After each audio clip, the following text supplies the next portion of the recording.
Այսօր բոլորով հավաքվել ենք նշելու առաջին հանրապետության տոնը, ժողովրդի տրամադրությունը շատ բարձր է, բոլորը շատ ուրախ են, այսպիսի բանակ նախկինում ոչ մեկս չենք տեսել, ձեր սերունդը երևի ավելի վաղ կծնվել և վստահաբար այսպիսի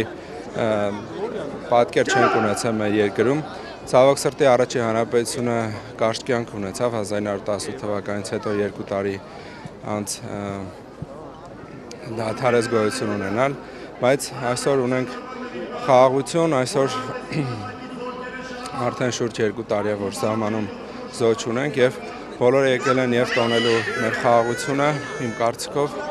և տեսնելու այն ամեն ինչը, որ հեղափոխությունից հետո ձեռք ենք բերել։ Ժողովրդի տրամադրությունը, ինչպես տեսնում եք, հիանալի է, շատ բարձր է։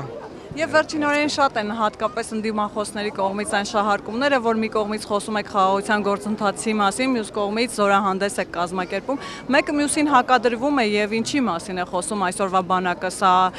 ինչ-որ մեկին, ինչ-որ այլ պետության, ինչ-որ բան ցույց տալու համար է, թե խաղաղությունը ամրապնդելու համար է։ Չէ, տեսեք ասեմ, սա ինչ-որ մի այլ բան չի նշանակում, մենք այս ամեն ինչը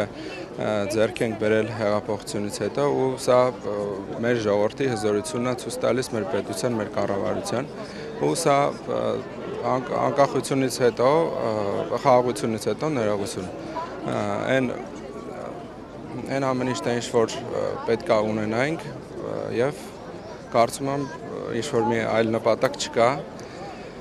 այսքանը։ Եվ վերջում նաև պարբերաբար երկրորդ նախագահը խոսում է այն մասին, որ իր ժամանակ բանակը եղել է ամենահզորը, ինչ է կարծում այս զորահանդեսից հետո նման խոսակցությունները ակտուալ կլինեն։ Ես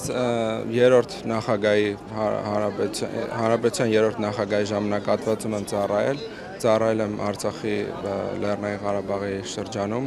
և այն ամեն ինչ որ ես եմ տեսել, այս պայմանությամբ համեմատելու չի, ինչը որ կա հիմա մեր զինված ուժերում։